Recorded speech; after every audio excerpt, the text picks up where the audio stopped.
दुनिया को ठीक से समझा।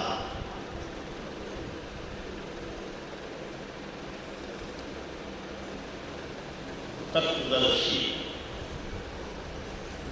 तत्व अन्वेषी, तत्व की खोज करने वाले को तत्वान्वेषी कहते हैं। हम लोग परम तत्व खोजते हैं। जिस तत्व से बढ़कर कोई तत्व नहीं वो परम तत्व। जिस सुख से बढ़कर कोई सुख नहीं परम सुख। जो परम तत्व है वही परम सुख देगा। जो परम तत्व है वही परम सुख देगा। वही परम सुख। जो खत्म होने वाला चीज है वो खत्म होने वाला सुख देगा। ठीक है ना जी? तो दुनिया की सारी चीजें खत्म होने वाली है, देह भी खत्म होने वाली है। एक खत्म होने वाली चीज से खत्म होने वाला सुख मिलेगा, मतलब कि दुख है। इसीलिए गुरु महाराज कहते हैं प्रभु को ही कैसे देखा। तत्वदर्शी, तत्वान्वेषी परम तत्व को पाना चाहते हैं, क्योंकि परम तत्व से ही परम सुख मिलेगा, दुख रहित सुख मिलेगा, अक्षय सुख मिलेगा। ठीक है? अनंत सुख मिलेगा। किसी को दूसरे शब्द में बतलाना, परम शब्द का खुलासा करना।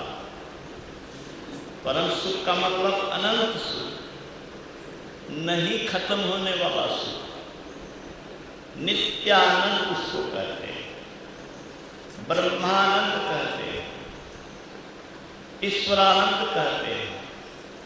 उससे भिन्न होने का कभी अवसर ही न आवे, इसी का नाम है परम सुख। और परम तत्व देते हैं, परमात्मा देते हैं। इसलिए उनको देखने की बड़ी लालसा है। जो भी सत्संगी है सही माने में, आप अपना तोल लीजिए कि आपके भीतर क्या सब चाहता है। अगर सही माने में सत्संगी हो तो सत्य को पाने की लालसा अंदर से पालो। सत्य के लिए ललक हो। ठीक है? सत्य को पाने की ललक। अगर उसमें कमी है तो सत्संगी होने में अभी कमी है।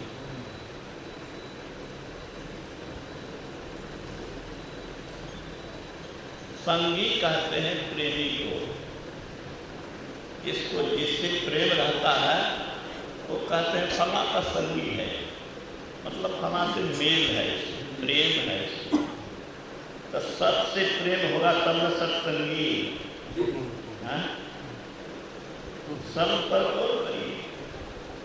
असत से प्रेम, प्रेम किसको कहते हैं? प्रेम जहाँ है वहाँ प्रेमी से मिलने की लालसा बनी रहती है। प्रेमी से अलग होना नहीं चाहता। तो ईश्वर से अलग न हुए, ईश्वर से मिलने की लालसा ललक बनी रहे। उसमें जो बाधा है उसको उखाड़ के फेंकें, यही बुद्धिमानी। और इसके लिए कोशिश अपनी और प्रार्थना और निस्सत्ता से। इसलिए करो कृपा इन संग छोड़ा दो, क्योंकि ये खत्म होने वाली चीज इतना आसानी से छूटने वाला नहीं है।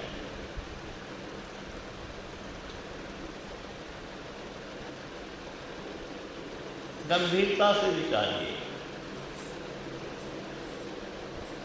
ये लालसा हमारे अंदर में शुरू से है। इसीलिए मैं गलत कमाई से, गलत आचरण से, गलत लोगों से,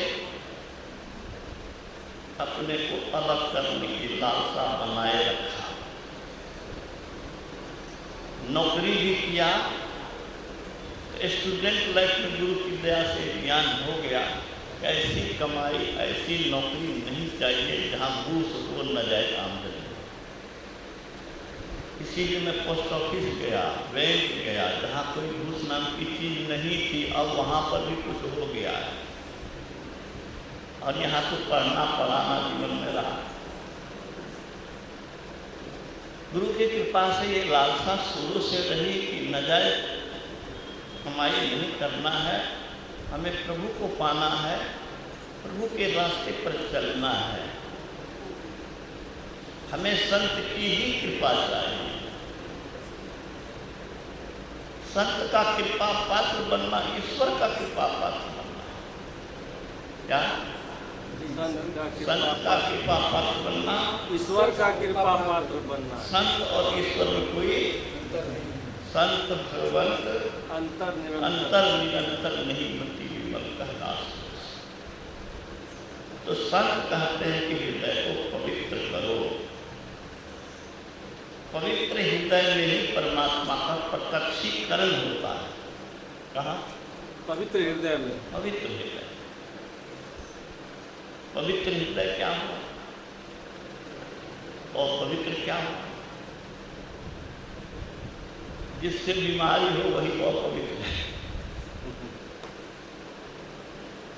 जो गंदगी लावे वो अपवित्र चीज है। शुद्ध कैसे हो? मैं बहुत तरह की बात कर रहा हूँ। गुरु के पास मुझे जो आता है सुना। पानी में घी मिला दो तो शुद्ध होगा क्या?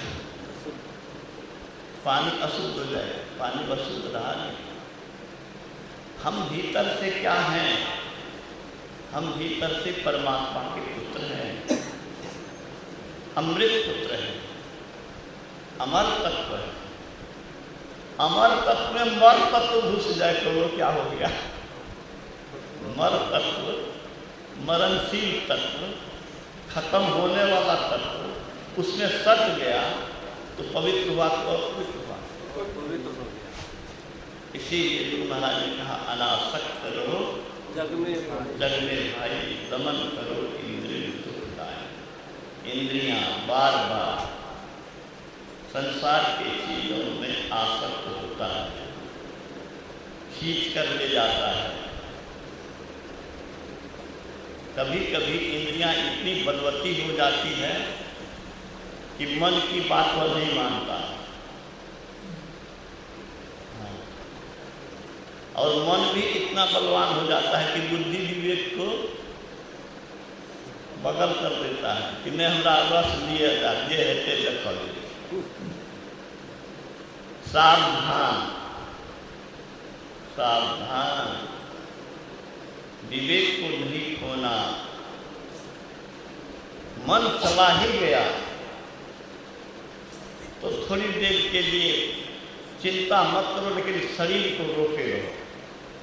मन जाए तो जाए, तू मत जा, जाने दे, तू मत जा शरीर। पांचों आत्मा बस कर दे, कह दे दास कबीर। पांचों इंद्रियों को बस में करके रखो। इन इंद्रियों के बहकावे में मत पड़ो। सांप से जैसे डरते हो कि अरे डस लेगा, मर जाएंगे, देखते ही अलग हो जाना चाहते हैं, वैसे ही इन गंदे विचार से प्रभु के मार्ग में जो बाधक बने, मन को जो बीमार बनावे, उनसे डरो, उनसे बचो,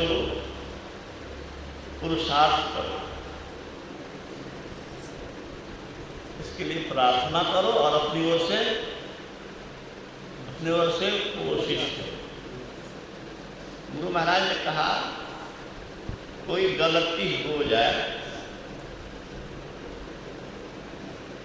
आपको जो नहीं करना चाहिए कर बैठे, तो 3 बात करो। क्या करो? 3 बात। क्या? पश्चाताप करो, मन को कहो कि तूने अच्छा नहीं किया, हमने अच्छा नहीं किया। आत्मग्लानि की आग में मन को जलने दो। क्या? आत्मग्लानि की आग में मन को जलने आग में मन को जलने दो। पश्चाताप की अग्नि में मन को जलने दो। दृढ़ संकल्प लो। दूसरा में क्या करो? दृढ़ संकल्प। दृढ़ संकल्प। ये हरगिज मैं नहीं करूँगा, ये हमारा सर्वनाश का कारण बनता है। ये हमारे और ईश्वर के बीच में बाधक बनकर के खड़ा हो रहा है। इस दीवार को ढा ही देना।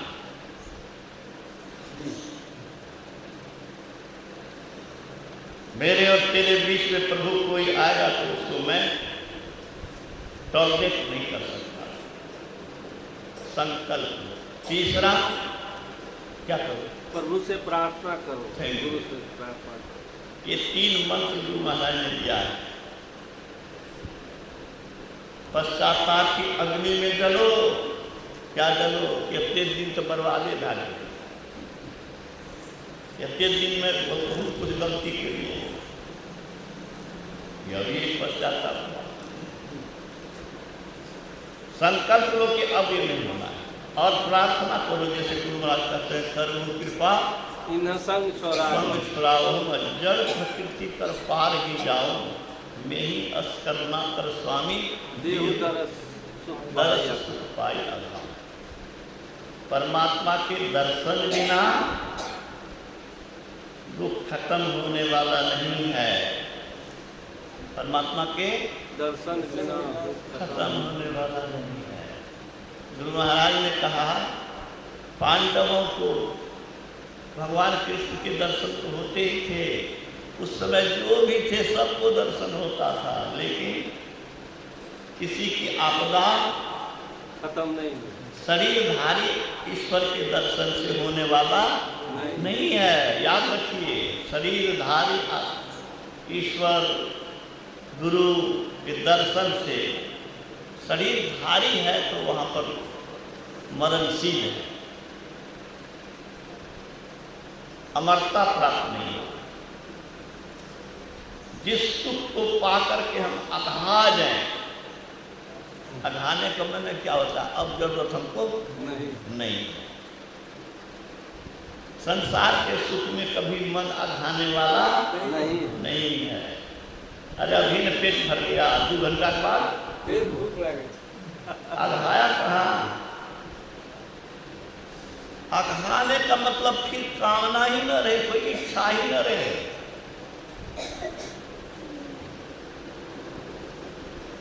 कामनाहीन हो जाना। चाह गई, चाह खत्म हो गई। अरे चाहना किसको होता है किशन जी? जिसको कमी रहती है, सीधी सी बात है। चाहना किसको होगी? जिसको कमी होगी। हमको कमी इसीलिए है कि हम शरीर इंद्रियों के संग हैं, ठीक है ना? हमें कोई कमी नहीं है। हम मन इंद्रियों के शरीर के साथ हैं, और इसको तो कमी है।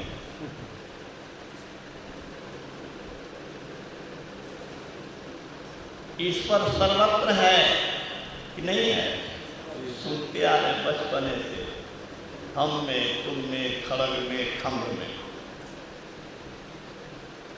कौन कहा था?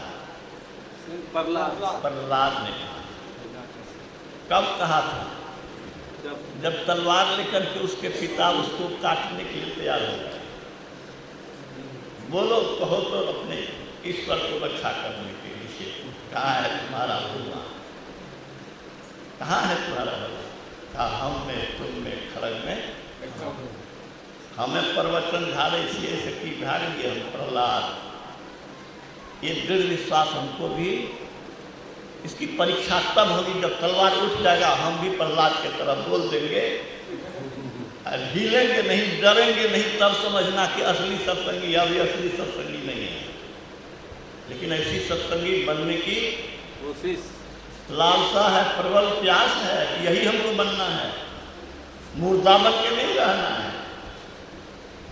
क्या रे क्या मुर्दा बन के नहीं रहना है।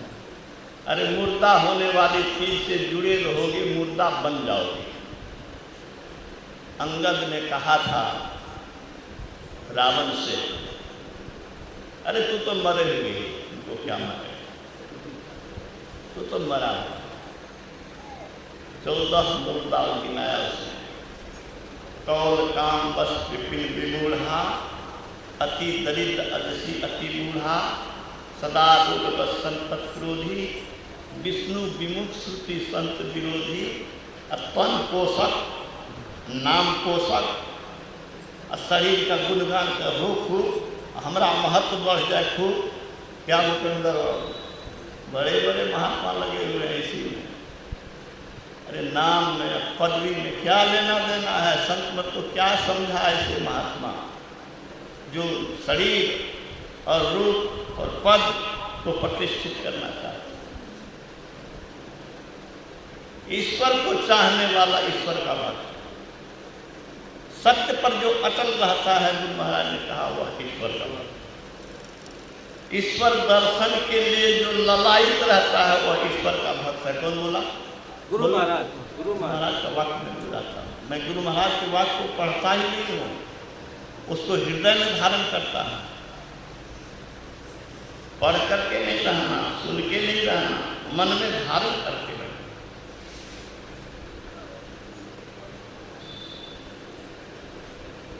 भक्त ईश्वर दर्शन के लिए ललायित रहता है।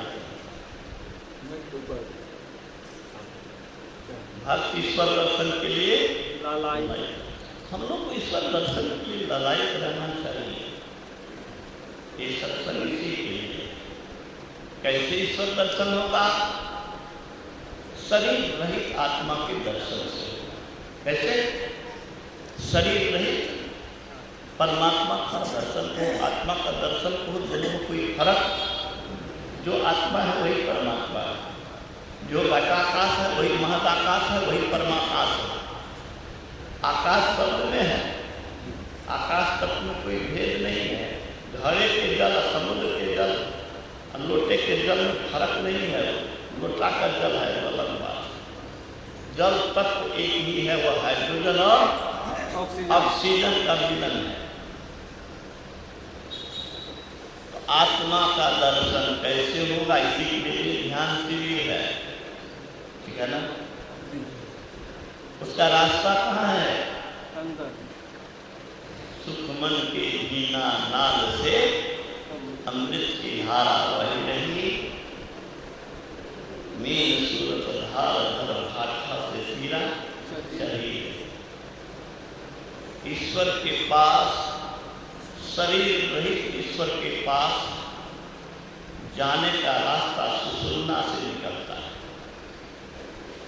और उसमें सहारा मिलता है इसका, ब्रह्म ज्योति का और ब्रह्म नाम का।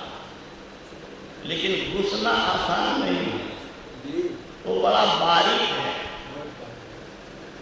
सूरज धारा निशिता दुरत्या दुर्गम पथस्तके वदन्ति।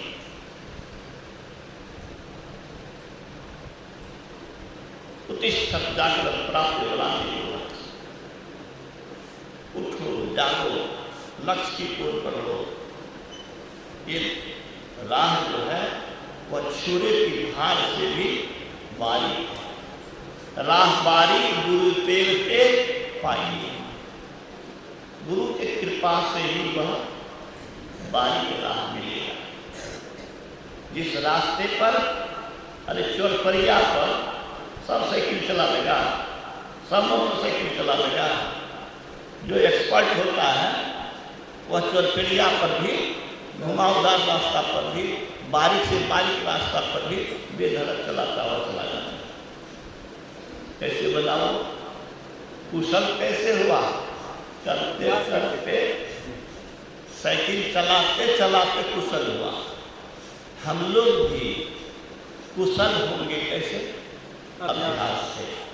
कैसे? अभ्यास। अभ्यास करे छो पूरा, कोशिश पूरा करे छो। पूरा कोशिश के माने यही है मन नहीं लागत तो ये बैठा रहो हटवे। मन लगे कि नहीं लगे, एक टकटकी लगा के हम देखेंगे जहाँ गुरु महाराज ने हमको कहा है। हाँ? इतना तो हट करना पड़ेगा, हठ योगी बनना पड़ेगा। इस दृष्टि से मन उगता है, उकताता है, हमें उकताने नहीं देना है। तुम उकताओ, हम हिलेंगे। कहाँ पर, कहाँ दृष्टि डालो? गंग जमुन सरस्वती संगम पर संध्या दृष्टि युगल कर अंगुल द्वादश पर दृढ़ थिर धरु ठहराई। कितना दूरी पर? बोलिए, कुरान सब पर क्या भोजन निकालते हैं? 12 अंगुल पर दृष्टि द्वादश पर। द्वादश 10 में 10 तो होता ही है, द्वि में 2, 10 में 2 जोड़ दो 12, द्वादश हुआ। द्वादश में 12। गंग जमुन सरस्वती संगम पर संध्या करो भाई। दृष्टि जुगल कर अंगुल द्वादश पर दृढ़ थिर धरु ठहराई। कितना दूरी पर? 12 अंगुल। नापे तो अंदाज में है, वंश है, अंदाज से। न बहुत दूर देखो, न बहुत नजदीक देखो, आंख पर प्रेशर न पड़े, सिमटी निगाह से देखो। कैसे देखो? सिमटी निगाह। आंख नाक के नोक का हम खाली गोर से देख लेता है, लेकिन मुंह में दिखाई पड़ रहा है। जैसे सुई के छिद्र में धागा घुसाने से पहले धागा को, उसके रेशे को अंगुलियों के बीच में रगड़ करके नुकीला बनाते हैं। मोटे छेद में घुसाओ, घिसो, घिसा जाए, और उसके पतला छेद लो, उसमें घुसाओ, घसो और घिसा जाए। इसके बारीक से बारीक छेद में घुसेगा। दृष्टि जो गुरु महाराज ने कहा 12 अंगुल, सो गुरु महाराज ने कोई नई बात नहीं कही है। गुरु महाराज ने वही बात कही है जो संतों ने साल पहले कह दिया। सांडिल्योपनिषद में है। कहाँ है? सांडिल्योपनिषद क्या है? 12 अंगुले पर्यन्ते, 12 अंगुले पर्यन्ते नासाग्रे विमलांबरे, नासिका के आगे स्वच्छ आकाश में। ठीक है? विमल अंबरे, अमल अंबरे आकाश को करते। नासाक, नासाक के आगे, नाक के आगे। अब महाराज कहते हैं गंग जमुन सरस्वती संध्या संविदृषि प्रसाम्यंता प्राण स्पंदन विरुद्ध। क्या कहा ऋषियों ने? कि दृष्टि और मन को, सूरत को, चेतन वृत्ति को, किसको? चेतन वृत्ति को और दृष्टि को शांत करो, एकाग्र करो। क्या होगा? प्राण स्पंदन बंद हो जाएगा। प्राण स्पंदन ही बंद हो जाएगा। अब प्राण स्पंदन बंद होगा तो क्या होगा? भगवान राम के उपदेश को याद करो। अरे राम बाबा, चित्त वृक्षस्य द्वैवीर्ये चित्त वृक्षस्य प्राण स्पंदन वासने। प्राण स्पंदन रोक दो या वासना को, इच्छा को मन मिटा दो, दो में से किसी एक को मिटा दो, दोनों मिट जाएगा। चित्त का अस्तित्व ही खत्म हो जाएगा। कौन कहा? भगवान राम। एकस्मिनश्च, दो में से एक हो। क्षिप्रम द्वय अपि नश्यता, दो में एक को भी नष्ट करो। भगवान राम कहते हैं किसको किसको? वासना क्षय और प्राण स्पंद। प्राण स्पंद, सांस रुक जाए या इच्छा मिट जाए, दो में से एक काम हो गया तो समझो कि तेरा काम तमाम है, चित्त ही खत्म हो जाएगा। चित्त वृक्ष है, वृक्ष खत्म हो गया, उसका दो बीज है, दोनों बीज खत्म हो गया तो चित्त रहेगा कहाँ? बीज है तो वृक्ष है, बीज है तो वृक्ष है, बीज ही खत्म कर डालो। चित्त है तो संसार में हम हैं, चित्त ही खत्म तो सारा खेल खत्म, दुर्दशा का कारण खत्म। ठीक है ना सर? इसके लिए क्या करना चाहिए? हमारे जो साथी थे न बहुत से, वो कहते थे जे भी पढ़तन से भी मरतन, जे नहीं पढ़तन वो भी मरतन, दांत खटाखट काहे करतन। पढ़ने का महत्व नहीं देता था, वो खेल कूद में मरता है, मर भी करता है तो क्या होगा? अरे मरेगा तो सब, लेकिन मरने मरने में फर्क है, जीवन जीने में फर्क है ना भाई। कोई प्रतिष्ठित जीवन जीता है, कोई अप्रतिष्ठित जीवन जीता है, कोई सुखी संपन्न जीवन जीता है, कोई लाचारी का जिंदगी जीता है, कोई भिखारी बन के रहता है, कोई दाता बन के रहता है। क्या चाहते हो? दूसरे तरफ वैसा भी विद्यार्थी था जो साथी कहता था अरे हड्डी रहते न तो मोस लगिए, हड्डी रहते तो मोस लगिए जेते। अरे गुरु महाराज हड्डी तो राख लगे तो मोस लगे, एहन मोस लगे दुनिया में अमर पुरुष लगे।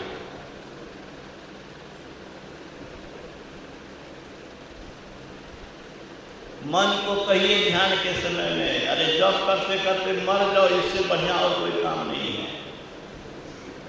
ठीक है, मैं मन को कहता हूँ इससे अच्छी कोई कमाई नहीं है, जबते जबते मर जाओ, परवाह मत करो मरने की।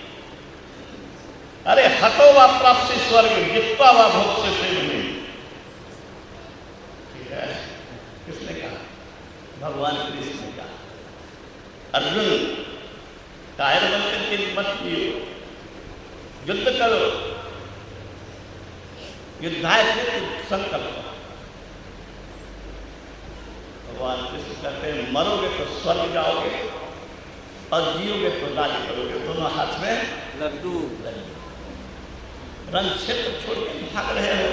अरे अर्जुन तो रण क्षेत्र छोड़ करके भाग रहा था, हम लोग कहाँ भाग रहे हैं? हम लोग भी तो इस मन को पछाड़ने का जो रण क्षेत्र अंदर में चलता है उससे भाग रहे हैं। अगर हम इस मन को भगा दिए, मन उकता गया, मन घबरा गया, मन छोड़ना चाहता है, क्या कर दिया? हम कायर बन गए। ठीक है, ये मैं नहीं कहता हूँ कायर, गुरु महाराज ने कहा है, प्रत्याहार में जो हार जाता है कायर। कायर। भगवान कृष्ण जैसे से कभी कभी भाग गए फील्ड में से, शत्रु के जरा पलायनवादी भी कहे, रणछोड़ नाम से भगवान कृष्ण के, लेकिन रण में सब कुछ का मैर न छोड़ कर भाग गए रहती है। फिर और तरह का संगठित हो, सबका जमा हो, तब फिर मारो। जमा है तो हमारे रहो, भागे रहो। तो हम लोग भी वही करेंगे, पहले तो खूब भिड़ेंगे, फिर भागेंगे, लेकिन फिर छोड़ेंगे नहीं, फिर उसको पछाड़ने के लिए आएंगे। मन में लालसा बनी रहेगी। तो अर्जुन जीतता तो साम्राज्य होता, मर जाता तो शहीद होता, अमर होता। युद्ध के धर्म के लिए लड़ा, किसके लिए? धर्म के। धर्म के लिए। धर्म पथ पर जाने वाले की कभी मरण नहीं होता। हार जीत क्या थी? हार जीत क्या थी? वीरता की पहचान समर है, क्या जी बोलो? समर है। रण क्षेत्र में तुम क्या कर रहा है, यही बहुत बड़ी विजय। अरे अभिमन्यु मारा गया, लेकिन सप्त महारथियों के छक्के छुड़ा दिए, ये उनकी वीरता है। ठीक है, तो वीरता की पहचान क्या है? समर है। हार जीत कोई चीज नहीं है, मारा गया तो मारा गया। हार जीत क्या चीज? वीरता की पहचान समर है। सच्चाई पर धर्म पथ पर चल करके न मरता कोई नर। ठीक है, क्या चीज, क्या विचार है? धर्म पथ पर चलते हुए मर जाना अच्छा है। ठीक है, तो संग्राम के लिए मुस्तैद समय का ख्याल रखना पड़ेगा। अरे 8:30 हो गया, मैं वाणी को विराम देता हूँ। ध्यान अभ्यास तस्वीर है, जितना कहा उसी को ठीक से अमल कीजिए तो कल्याण का रास्ता खुलेगा।